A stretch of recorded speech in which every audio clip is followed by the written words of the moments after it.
বাংলাদেশের অন্যতম রাজনৈতিক দল বাংলাদেশ জাতীয়তাবাদী দল বিএনপি প্রতিষ্ঠার পর গত প্রায় 2 দশকে দলটিকে নানা চ্যালেঞ্জের মুখোমুখি হতে হয়েছে। সাবেক রাষ্ট্রপতি জিয়াউর রহমানের জনপ্রিয়তার উপর ভর করে 1978 সালে দলটি প্রতিষ্ঠিত হয়।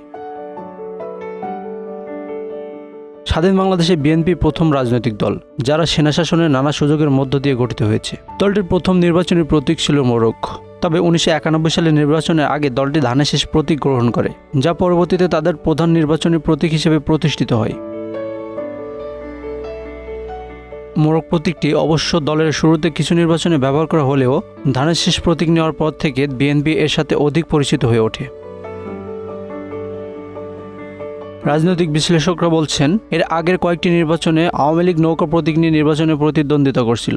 নৌকা প্রতীক তখন মানুষের মধ্যে ব্যাপক জনপ্রিয়তা লাভ করে, কেননা নদীমাতৃক বাংলাদেশের নৌকা একটি বেশ পরিচিত একটি বাহন। অন্যদিকে তৎকালীন সরকারে থাকা জাতীয় পার্টির প্রতীক ছিল লাঙ্গল, যা গ্রাম বাংলার বহুল ব্যবহৃত একটি কৃষি উপকরণ। এই দুটি প্রতীকই দুই দলের কৃষক দরদি খেতাব অর্জনে ভূমিকা রেখে আসছিল।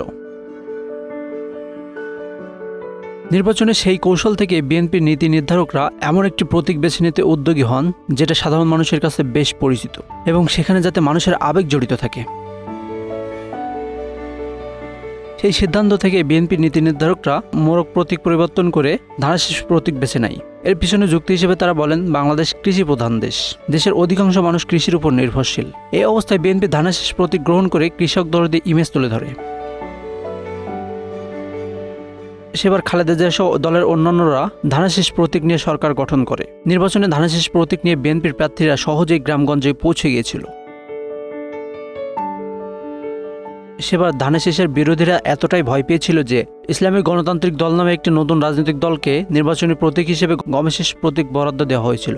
গমের শীষ প্রতীকটি ধানের শীষের সাথে সাদৃশ্যপূর্ণ হওয়ার কারণে এটি একটি বিভ্রান্ত সৃষ্টির কৌশল হিসেবে ব্যবহৃত হয়েছিল, যার প্রতিবাদ করেছিল বিএনপি। রাজনৈতিক চ্যালেঞ্জ ও পরিবর্তনের মধ্য দিয়ে বিএনপির ধানের শীষ প্রতীক আজও বাংলাদেশের রাজনৈতিক দৃশ্যে একটি শক্তিশালী পরিচয়।